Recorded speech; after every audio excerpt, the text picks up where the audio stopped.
முன்னாள் ஜனாதிபதி மஹிந்த ராஜபக்ச தன்னுடைய கையாலேயே சுட்டு கொலை செய்தவர் என்று சொல்லி மைத்ரிபால ஸ்ரீசேன ஒரு வாக்குமூலம் வழங்கியிருக்கிறார். இந்த விடயம் இப்ப சமூக ஊடகங்கள்ல பேச பொருளாக இருக்குது.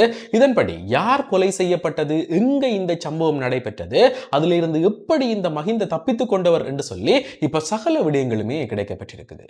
அது மட்டும் இல்லாம இப்ப இரட்டை பிடியாடுகள் பிறப்பிக்கப்பட்டிருக்கிற இந்த பசில் ராஜபக்சவுக்கு எதிராக சுற்றுலா ஊக்குவிப்பு பணியகத்தினுடைய முன்னாள் தலைவர் அரச சாட்சியாக முன் வந்திருக்கிறார்.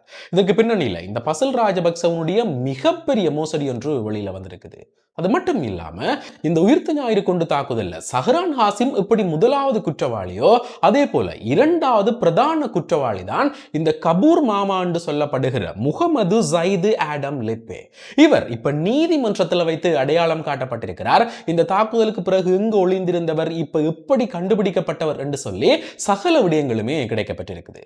ஆக இவையெல்லாம் என்னன்ற பற்றியும் மேலும் பல முக்கியமான தகவல்களை பற்றியும் தான் இந்த காணொலியில் விளக்கமா பார்க்க போறோம்.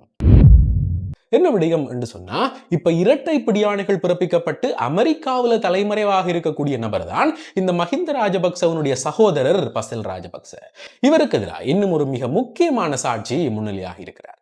என்ன நடந்திருக்குது என்று சொன்னா, இந்த பசில் ராஜபக்சவால 7.8 மில்லியன் ரூபாய் அரச நிதி மோசடி செய்யப்படும் போது அந்த திணைக்களத்தினுடைய உயர் பதவி பணிப்பாளராக இருந்திருக்கக்கூடிய பாஸ்வர குணரத்தின நீதிமன்றத்தில் வந்து நான் அரச சாட்சியாக மாறுறேன், இவர் செய்த சகல குற்றங்களையும் ஒப்புக்கொள்றதாக நீதிபதிக்கு முன்னிலையில தெரிவித்திருக்கிறார். இதால இந்த பசில் ராஜபக்சவனுடைய நிதி மோசடி மேலும் உறுதிப்படுத்தப்பட்டு இப்ப அவர் அமெரிக்காவில் வைத்து கைது செய்யறதுக்கான அடுத்த கட்ட நகர்வுகள் முன்னெடுக்கப்பட்டு கொண்டிருக்குது. இப்படி இருக்கேதான் இந்த உயிர்த்த ஞாயிறு குண்டு தாக்குதல் விசாரணையில ஒரு திருப்பு முனையை ஏற்படுத்துற மாதிரி கபூர் மாமா அடையாளம் காணப்பட்டிருக்கிறார். இவர் யார் என்று சொன்னா, இந்த உயிர்த்த ஞாயிறு குண்டு தாக்குதல்ல சஹ்ரான் ஹாசிம் எப்படி முதலாவது குற்றவாளியோ அதே போல இரண்டாவது பிரதான குற்றவாளி என்று சொல்லப்படுகிறவர் தான் இந்த கபூர் மாமா. என்ன நடந்திருக்குது என்று சொன்னா, நிந்தாவூர் பகுதியை சேர்ந்திருக்கக்கூடிய ஒரு நபர் கொழும்புல அரச ஊழியராக பணிபுரிந்து கொண்டிருந்திருக்கிறார். இதன்படி சரியா இந்த உயிர்த்த ஞாயிறு குண்டு தாக்குதல் நடைபெறத்துக்கு 2 நாட்களுக்கு முன்னுக்கு, அதாவது வெள்ளிக்கிழமை, இவர் இந்த சனி ஞாயிறு விடுமுறையை எதிர்கொள்றதுக்காக மீளவும் தன்னுடைய ஊருக்கு நிந்தாவூர் பகுதிக்கு போயிருக்கிறார். இதன்படி நிந்தாவூர்ல இவர்களுக்கு 2 வீடு இருந்திருக்குது. ஒன்று அவருடைய தாய் இருக்கிற வீடு, இரண்டாவது அவருடைய சகோதரி இருக்கிற வீடு. ஆனா இவர் நிந்தாவூருக்கு போன சமயத்துல அவருடைய தாயும் சகோதரியும் ஒரே வீட்டில தான் இருந்திருக்கிறார்கள். இதால எங்களுடைய மற்ற வீடு எங்கே என்று சொல்லி கேட்கும் போது அதற்கு அந்த வீட்டை நான் பல்கலைக்கழக மாணவர்களுக்கு வாடகைக்கு கொடுத்திருக்கிறேன் என்று சொல்லி இந்த நபருடைய தாய் ஒரு விடயத்தை சொல்றார். இதால அடுத்த நாள் சனிக்கிழமை அந்த மாணவர்களை பார்த்துட்டு வீட்டினுடைய நிலைமையை பார்க்கறதுக்காக இவர் அங்க போயிருக்கிறார். ஆனா வீடு முழுவதுமாக பூட்டியிடப்பட்டிருக்குது. அக்கம் பக்கத்துல விசாரிச்சிருக்கிறார்கள், அவர்கள் எதுவுமே தெரியலை என்று சொல்லியிருக்கிறார்கள். அது மட்டும் இல்லாம இவர் நீண்ட நேரமாக காத்திருந்தும் அங்க யாருமே வராதால அவர் அங்க இருந்து புறப்பட்டு மீளவும் தன்னுடைய சகோதரியினுடைய வீட்டுக்கு வந்திருக்கிறார். இதற்கு பிறகு அடுத்த நாள் ஞாயிற்றுக்கிழமை, அதாவது ஏப்ரல் மாதம் 21ஆம் தேதி இந்த குண்டு தாக்குதல் நடைபெற்ற தினத்தில் மாலை நேரத்தில் இவர் மீளவும் அந்த மாணவர்களை சந்திக்கிறதுக்காக போயிருக்கிறார். அங்க போய் பார்க்கும்போது இந்த பல்கலைக்கழக மாணவர்களோட ஒரு வெள்ளை தாடி வச்சு மொட்டை தலையோட ஒரு வயதான நபரும் இருந்திருக்கிறார். இவர் யார் என்று கேட்கும்போது அந்த மாணவர்களால் ஒழுங்கான பதில்கள் வழங்கப்படையில, அதால உங்களுடைய தேசிய அடையாள அட்டை விவரங்களை தாங்க, அதை நான் போலீசார்கிட்ட சமர்ப்பிக்கணும், யாருக்காவது நாங்கள் வீட்டை வாடகைக்கு கொடுத்தா அந்த தகவல்களை போலீசாருக்கு கொடுக்கிறது அவசியம், அதன்படி உங்களுடைய தகவல்களை தாங்க கேட்கும்போது அதற்கு அந்த பல்கலைக்கழக மாணவர்களால் உடனடியான மறுப்பு தெரிவிக்கப்பட்டு நாளைக்கு தருகிறோம், திங்கட்கிழமை தருகிறோம் என்று சொல்லப்பட்டிருக்குது. இதால இவர் அடுத்த நாள் திங்கட்கிழமை அங்க போகும்போது அங்கு எந்த ஒரு மாணவர்களுமே இல்லையாம். வீடு பூட்டினபடி இருந்திருக்குது. அக்கம் பக்கத்தில் விசாரிக்கும் போது அவர்கள் அனைவருமே இங்கிருந்து வெளியேறி விட்டார்கள் என்று சொல்லப்பட்டிருக்குது. இதால அந்த நபரும் இந்த விடயத்தை அப்படியே கைவிட்டுட்டு தன்னுடைய அன்றாட வேலைகளை பார்க்க போயிருக்கிறார். இதற்கு பிறகு போலீசார் மேற்கொண்ட விசாரணைகள்ல தான் இந்த கபூர் மாமா நிந்தாவூர் பகுதியில் ஒரு வீட்டில் தங்கியிருந்தது தெரிய வந்திருக்குது. அதற்கு பிறகுதான் இந்த ஊழியர் நீதிமன்றத்தில் சாட்சியம் வழங்குறதுக்காக அழைக்கப்பட்டிருக்கிறார். இதன்படி நேற்றைக்கு முன்தினம் நீதிமன்றத்தில் என்ன நடந்திருக்குது என்றா, இந்த கபூர் மாமாவும் அவரோட சேர்ந்திருக்கக்கூடிய பல குழுவும் நீதிமன்றத்துக்கு வரவழைக்கப்பட்டு இந்த நபர் தான் அந்த நிந்தாவூர்ல உங்களுடைய இல்லத்துல தங்கியிருந்தவரா என்று சொல்லி அடையாளம் காட்டுமாறு சொல்லப்பட்டிருக்குது.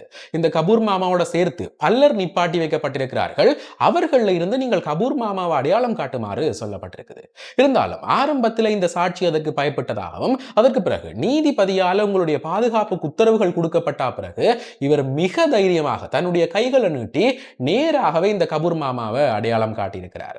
ஒரு வெள்ளை தாடி, தாடி மொட்டை தலையோட நான் இவரை பார்த்தனான், அவருடைய முகம் எனக்கு நன்றாக ஞாபகத்துக்கு இருக்குது என்று சொல்லி இந்த சாட்சி நேற்றைக்கு முன்தினம் நீதிமன்றத்தில் வைத்து அவர் அடையாளம் காட்டியிருக்கிறார். உண்மையிலேயே இந்த உயிர்த்த ஞாயிறு குண்டு தாக்குதல் விசாரணைகள் என்றது இப்ப மிக நெருக்கமாக இந்த இறுதி கட்டத்தை எட்டி இருக்குது. மிக கூடிய விரைவில் வருகிற கிழமை இல்லது அதற்கு அடுத்த கிழமை இலங்கையினுடைய அரசியல் பரப்பில் இருந்து மிக முக்கியமான நபர் ஒருவர் கைது செய்யப்படுவார் என்று எதிர்பார்க்கப்படுது. என்ன நடக்க போகுது, இந்த அடையாளம் காட்டுதல்கள், இந்த விசாரணைகள் எல்லாமே எப்படி ஒரு தீர்ப்புக்கு வழிவகுக்க போகுது என்றதை பொறுத்திருந்து தான் பார்க்கணும். இப்படி இருக்கேதான் இந்த மஹிந்த ராஜபக்சவால செய்யப்பட்ட கொலை சம்பந்தப்பட்ட ஒரு விடயம் இப்ப மீள பேசுபொருளாக இருக்குது. என்ன நடந்திருக்குது என்று சொன்னா, 2015ஆம் ஆண்டு இந்த ஜனாதிபதி தேர்தலில் மஹிந்த ராஜபக்ச தோற்கடிக்கப்பட்டு மைத்ரிபால ஸ்ரீசேன ஜனாதிபதியானதும் அந்த பிரதமர் பதவியை மஹிந்த ராஜபக்சவுக்கு கொடுக்கணும் என்று சொல்லி இந்த மைத்ரிபால ஸ்ரீசேனவுக்கு பலவிதமான அழுத்தங்கள் பிரயோகிக்கப்பட்டிருக்குது.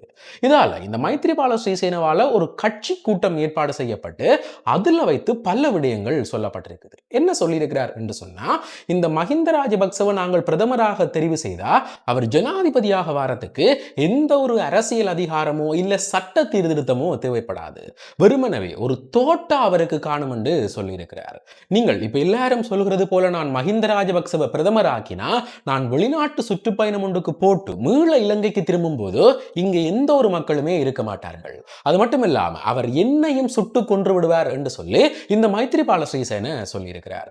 இதற்கு பிறகு இந்த கட்சி கூட்டம் முடிவடைந்த பிறகு இந்த ஐக்கிய தேசிய கட்சியினுடைய பிரதியமைச்சராக இருந்த ரஞ்சன் ராமநாயக்கவுக்கும் இந்த மைத்ரிபால ஸ்ரீசேனவுக்கும் இடையில ஒரு விசேட கலந்துரையாடல் இடம்பெற்றிருக்குது. இதுல வைத்து நீங்கள் எப்படி மஹிந்த உங்களை சுட்டுக் கொள்வார் என்று சொல்றீங்க, இவ்வளவு உறுதியாக இந்த விடயத்தை சொல்றீங்கள் என்று இந்த ரஞ்சன் ராமநாயக்கவால அப்ப ஜனாதிபதியாக இருந்த மைத்ரிபால ஸ்ரீசேனவிட்ட கேட்கப்பட்டிருக்குது. அதற்கு அவர் என்ன சொல்லியிருக்கிறார் என்று சொன்னா, முல்கிரிகல பகுதியில் நடைபெற்ற ஒரு இடைத்தேர்தலின் போது இந்த மஹிந்த ராஜபக்ச தானே துப்பாக்கியால சுட்டுக் கொண்டவர், 2 பேர் அங்க இறந்து கிடந்தவர்கள். அந்த சமயத்தில் நான் அங்கே இருந்து சற்று தொலைவில் தான் இருந்த நான், அவர் எப்படி கொலை செய்தவர் என்று எனக்கு எல்லாமே தெரியும், அதால தான் நான் இதுல உறுதியாக இருக்கிறேன் என்று அப்ப ஜனாதிபதியாக இருந்த இந்த மைத்ரிபால ஸ்ரீசேன இந்த விடயத்தை சொல்லியிருக்கிறார். இதற்கு பிறகு மீளவும் ரஞ்சன் ராமநாயக்கனுடைய தரப்புல இருந்து அப்படி அவர் கொலை செய்திருந்தா எப்படி அதுல இருந்து தப்பித்தவர் என்று கேட்கப்பட்டிருக்குது. இதற்கு என்ன பதில் சொல்லப்பட்டிருக்குது என்று சொன்னா, இந்த கொலையை நேரில் பார்த்த அனைத்து சாட்சிகளுமே அவர்களால் மிரட்டப்பட்டவர்கள். அதை விட உங்களுடைய கட்சி ஐக்கிய தேசிய கட்சியினுடைய ஜோவான் அமரதுங்க தான் இந்த மஹிந்த ராஜபக்சவை காப்பாற்றி விட்டது. அதாவது இந்த கொலையை தொடர்பில் முன்னுக்கு பின் முரணான சாட்சியங்களை வழங்கி இந்த வழக்கு விசாரணைகளை தள்ளுபடி செய்ய வச்சது அவர்தான் என்று சொல்லியும், இதால தான் மஹிந்த ராஜபக்ச அதிலிருந்து தப்பித்துக் கொண்டவர் என்று இந்த மைத்ரிபால ஸ்ரீசேன சொல்லியிருக்கிறார். இந்த சகல விடயங்களையுமே நான் ஊடகங்களுக்கு தெரிவிக்கவா என்று சொல்லி ரஞ்சன் ராமநாயக்கவிட்ட கேட்கும்போது, நான் சொன்னது அதற்குத்தான், நீங்கள் ஊடகத்திட்ட போய் சொல்லுங்க என்று சொல்லி இந்த மைத்ரிபால ஸ்ரீசேனவால இன்னும் ஒரு விடயமும் சொல்லப்பட்டிருக்குது. இருந்தாலும் அதற்கு பிறகு இந்த விடயங்கள் பெரிதாக பேசுபொருளாகல. ஆனா இப்ப இது மீளவும் சகல சமூக வலைத்தளங்களையுமே பேசுபொருளாக இருக்குது. இந்த முகநூல் அடிக்கடி பயன்படுத்துறவர்களுக்கு தெரிஞ்சிருக்கும், பல சிங்கள இடங்கள் அதே போல தமிழர்களால இது மீளவும் சுட்டிக்காட்டப்பட தொடங்கி இருக்குது. இது தொடர்பில் என்ன நடக்க போகுது என்றதை பொறுத்திருந்துதான் பார்க்கணும். ஆக இந்த விடயங்கள் தொடர்பில் மிக முக்கியமாக இந்த உயிர்த்த ஞாயிறு குண்டு தாக்குதல் வழக்கும் அது தொடர்பில் இடம்பெறுகிற விசாரணைகளை பற்றி உங்களுடைய கருத்துக்கள் என்ன? இதுல மிக கூடிய விரைவில் யார் யாரெல்லாம் கைது செய்யப்பட வாய்ப்பு இருக்குது, அப்படி கைது செய்யப்பட்ட அவர்களுக்கு என்ன சலுகைகள் வழங்கக்கூடாதுன்றதை பற்றி நீங்கள் என்ன நினைக்கிறீர்கள்? உங்களுடைய கருத்துக்கள் என்னன்றதை மறக்காம கமெண்ட்ஸ்ல சொல்லுங்க. இதே போல மேலும் ஒரு முக்கியமான பிரயோசனமான தகவலோட இன்னும் ஒரு காணொளியில் சந்திக்கிறேன். நன்றி.